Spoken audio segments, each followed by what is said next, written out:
আজ বিশ্ব ভালোবাসা দিবস। বাংলাদেশের ভালোবাসা দিবসের প্রবর্তন করেন বিশিষ্ট সাংবাদিক শফিক রেহমান। চ্যানেল আইকে দেয়া সাক্ষাৎকারে আগামীতে ভালোবাসা দিবসে সরকারি ছুটির আবেদন করেছেন তিনি। বিস্তারিত রাজু আলিমের রিপোর্টে। বাংলাদেশে ভালোবাসা দিবসের প্রবর্তন করেছিলেন জাজেদিনের সম্পাদক বিশিষ্ট টিভি উপস্থাপক শফিক রেহমান। এদিনে চ্যানেলের পক্ষ থেকে তাকে শুভেচ্ছা জানানো হয়। ভালোবাসা দিবসটা বাংলাদেশে আপনি প্রচলন করেছেন, ভালোবাসা দিবস সংখ্যা আপনি করেছেন প্রত্যেক জাজেদিনের স্পেশাল সংখ্যা, এবং সেই থেকে কিন্তু ভালোবাসার প্রচলন বাংলাদেশে আপনার হাত দিয়েই শুরু হয়েছিল, এখনো চলছে। সে কারণেই নতুন বাংলাদেশ, নতুন সরকার গঠিত হতে যাচ্ছে। আজকে এই দিনে আপনাকে অসংখ্য শুভেচ্ছা। সবাইকে ভালোবাসুন। এই দেশে আমাদের সবাইকে অহিংস হয়ে থাকতে হবে। অহিংসত মানে ভালোবাসা, প্রেম, প্রীতি, মায়া, মমতা।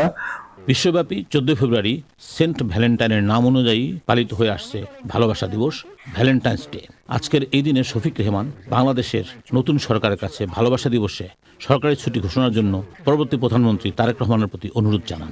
আপনার কি প্রত্যাশা নতুন সরকারের কাছে? আমার কাছে প্রত্যাশা একটাই, ভালোবাসা বাণী ছড়িয়ে দিন, এই দিন থেকে সরকারি ছুটির দিন ঘোষণা করুন। একটা মানুষ নিজের দেশকেও ভালোবাসতে পারে, অন্য দেশকেও ভালোবাসতে পারে। যখন আমরা নির্বাসিত ছিলাম, আমি এরশাদও নির্বাসিত, এই শেখ হাসিনা আমাদের নির্বাসিত ছিলাম। শফিক রেহমান ও তালেয়া রহমান নতুন সরকারের প্রতি শুভেচ্ছাও জানান। এই প্রথম উপমহাদেশে ইলেকশন ক্যাম্পেইনে স্বামী, স্ত্রী, মেয়েকে আগে দেখেছেন কোথাও? না ইন্ডিয়াতে, না পাকিস্তানে, না বাংলাদেশে। চিন্তা করে দেখুন তারেক রহমান কি করেছে, সে তো একটা চমক দিয়েছে।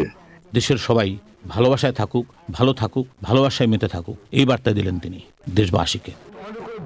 রাজু আলিম, চ্যানেল আই।